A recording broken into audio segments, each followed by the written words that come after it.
Hi guys, Vincent here and welcome back to another video, and today we're going to be reviewing the second serial of the new series 14 or season 1, The Devil's Chord. This is the second outing with Ncuti and Millie as like a confirmed TARDIS duo, and they'll kind of do that sort of format that most companions sort of take, where they've done one in the future with Space Babies, so now they've done one in the past. So as I reviewed Space Babies last week, I believe it's only right to release this one now. So if you do enjoy this video, please consider liking and subscribing, as it does really help me out. And if you enjoy, please consider watching another one of my videos. But yeah, getting into this story, the brief overview of it is that basically so the Doctor and Ruby have landed in 1962, I think it was, maybe 63. It was like late 62, early 63 possibly. And then they've gone to go meet the Beatles, who were kind of like the focus point, and there was a lot of ads about the Beatles, a lot of marketing about the Beatles. But the music's kind of gone, and before this we meet the villain of the story, the Maestro, played by Jinx Monsoon, and I'll get onto their character later. But for now, Ncuti and Ruby are trying to figure out what's going on and why there's no music, why the Beatles are playing poorly, like that sort of thing. They try and speak to the Beatles, but every single time it feels like they're going to get somewhere. The Beatles sort of just close them down with, like, just telling them to get away, trying to get them to leave them alone, until the Doctor kind of realises that there's this presence. And so then he gets Ruby, who, in the Church on Ruby Road episode, they kind of establish that Ruby can play the piano. So in the episode themselves, they get Ruby to play the piano, which then summons the Maestro as they kind of try to remove all the music. So they're now like coming to grab the last little bit of music that's remaining. But then and then the part of the episode that I kind of then had a gripe with, first off, was then when the Maestro arrives initially, the Doctor does some like sonic stuff to kind of take all the noise out, which I didn't really understand. I thought like made the sonic a little bit too powerful, but it's fine, it worked. But he ran away, hid underground, and then basically, as I was running away, basically argued that he couldn't fight because he didn't know if he was going to win. Now, I understand that this is a new Doctor, it's a new era, like all of the show is kind of just trying to, appeal to new audiences and, have stakes and all that sort of thing. And they're trying to establish that the Toymaker, the Maestro, and then future gods of the Pantheon are significantly more of a threat than, I don't know, like previous villains, like the Slitheen or whatever. But in this episode, it felt a bit clunky, because his whole argument for like a solid part of it was, I don't know if I'm going to be able to stop this threat. But like in the past, we've seen the Doctor have similar thoughts, similar views, but still done it anyway. Like the whole crux of one of my favourite episodes of all time of the new series, the One Nothing Time and the Doctor Falls, with Peter Capaldi and the Cybermen. In that story, he has a whole speech to both Missy and John Sims Master about the fact that he doesn't know if, trying to help these people will do anything. He doesn't know if he can save them. He doesn't know even if him stopping that will save them for a few more days, a few more weeks. Even if him will try and stop the Cybermen will completely fail and they'll die instantly. He doesn't know, but he said he'll try anyway because it's the right thing to do, which I always think is a really good, strong speech. And in this, it feels like they've kind of forgotten that aspect of the Doctor where he's a sort of that's, he travels around, kind of bumbling around, but at the end of the day, he's a kind and good person, doesn't matter which incarnation it is meant to be, and he does want to help people. Even like Hartnell or like Colin Baker in the beginning, when they're a bit more like morally questionable, or Capaldi when they're a bit morally questionable, with Capaldi asking if he's a good man, at the end of the day, they still try and help if they can. I think that's a key fundamental of what the Doctor is, and I think that was sort of lost in this episode because they sacrificed that core value of the Doctors to kind of establish that this Pantheon and the Maestro are huge threats, which was a bit like, Then the story develops. They do the kind of Pyramids of Mars style,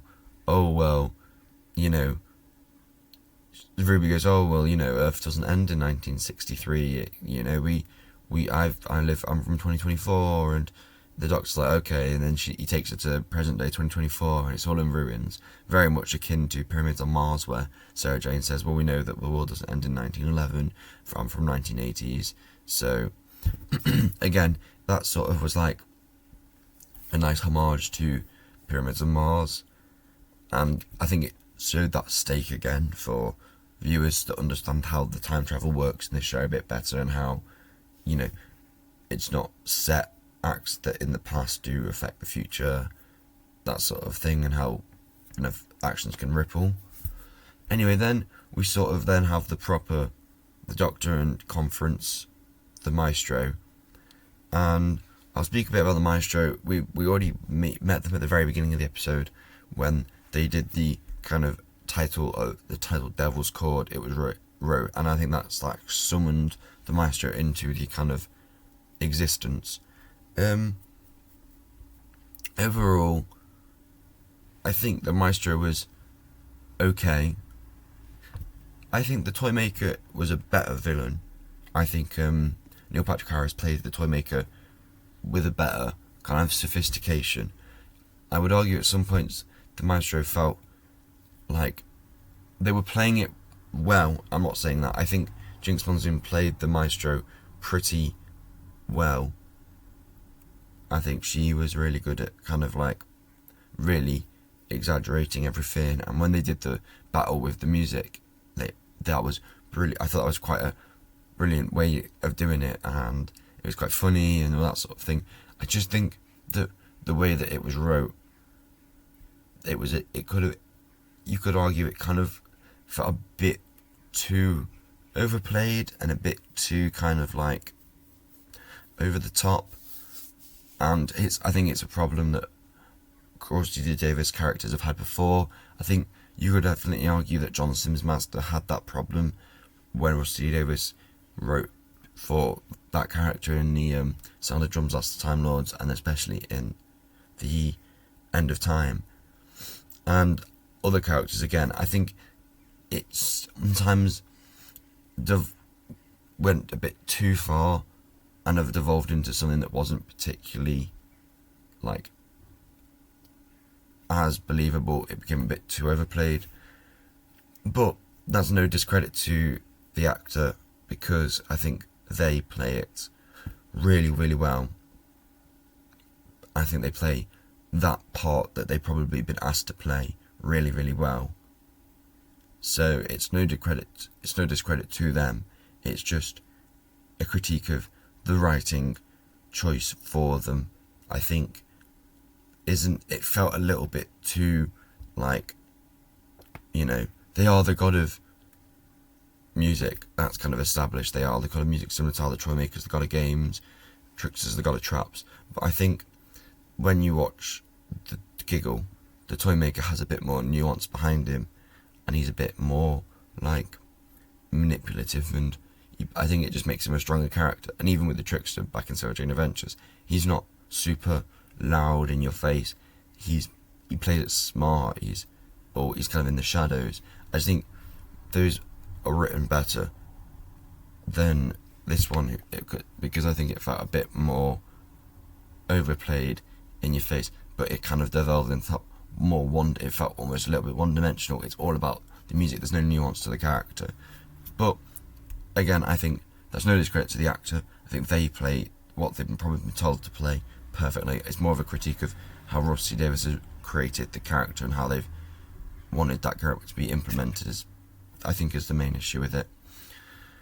They then do the kind of impromptu sort of, they get a bit more lore dumps in as well, which again adds a bit like, just they were trying to set up this sort of ongoing thing of the snow falling and this secret that Ruby's got, which was okay, I guess, but in hindsight, when you've watched the later stuff, it still doesn't particularly make sense. I don't know what the maestro saw in Ruby, what song that she was seeing in Ruby, which, I don't know, it didn't really make sense, unless they were suggesting that the one who waits kind of stopped her, the maestro from looking any further.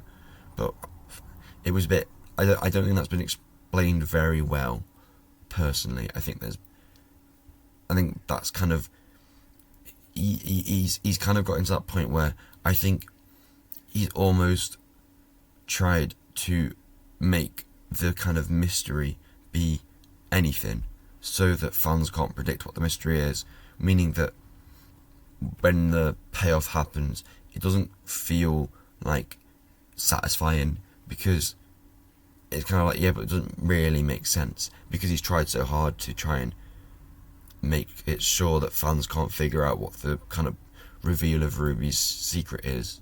So I think it works okay in this episode as like a build up, but in hindsight I think it just doesn't gel super well, because you kind of can't understand, it doesn't feel like there's going to be a good payoff at the end. If it on like a rewatch, when you know, it doesn't feel like there's going to be a good payoff.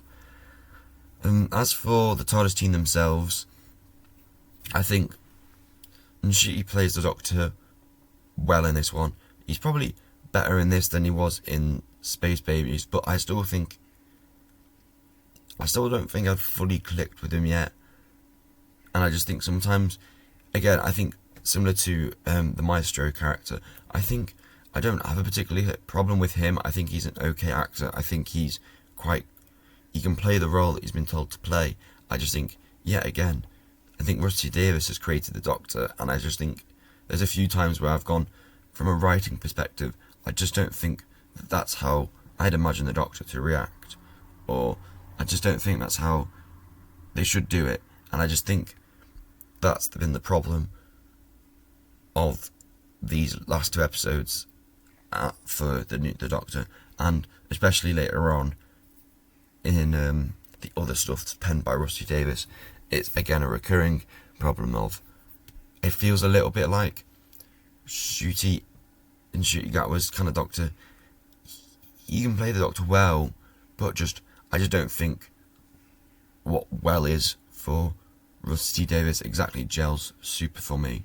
But as I say, I'm hoping that, you know, he definitely got stronger as the stories progressed and as the Doctor developed. So I'm hoping maybe next season he'll be, you know, he'll be better, or more like what I imagine him to be. Ruby, again, was brilliant in the story. I think she was really good in this. I think she's really quickly become one of my favourite companions. I think in this story, she plays it really well. You know, she's still sort of like, you know, gone to the past for the first time, which is crazy, but she's sort of just rolling with it. I think it's brilliant. I really do like her. I think she's a really good companion in this and the last story. So yeah, I think she's definitely a highlight of this one.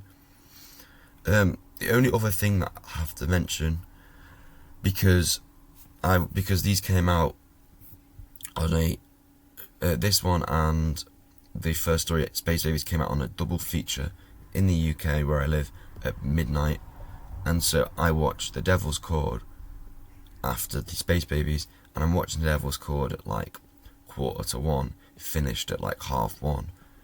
They put a blooming music number at the very end, suggesting that there's always a twist at the end, and there was a whole dance number, and I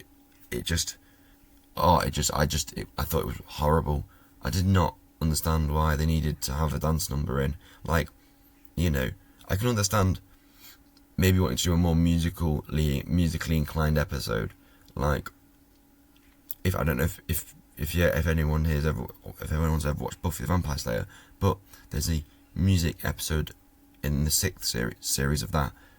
Once More is Feeling, and I think that's a really strong episode because it's explained in the show, or even like Lucifer. There's a bit in Lucifer where there's a dance number because God gets them all to dance, I think, in like series 5, and I think those work well in those shows because it's kind of explained in the story why there's a dance number, or it works because it sort of gels with the themes of, like, it kind of gels with the characters, and it's not just them doing a dance number. It's like the characters are singing a little, like Buffy, the characters are singing about things that are going on in the story, like all their lives. Whereas in this, it just felt like a dance number for the sake of a dance number, and it felt a little bit boring.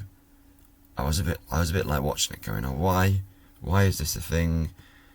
And I got to a point where I was like, I just want to see the credits roll, and I want to see the Boom Next Time trailer, and I want to go to bed. I don't want to watch this dance number. On rewatches, maybe I'll go back and I'll be like, you know what, the dance number's not too bad. But in my opinion, if Doctor Who ever wants to do a proper musical, it needs to be a musical where the episode can explain why there is like a musical element to it. And I think in this one they didn't.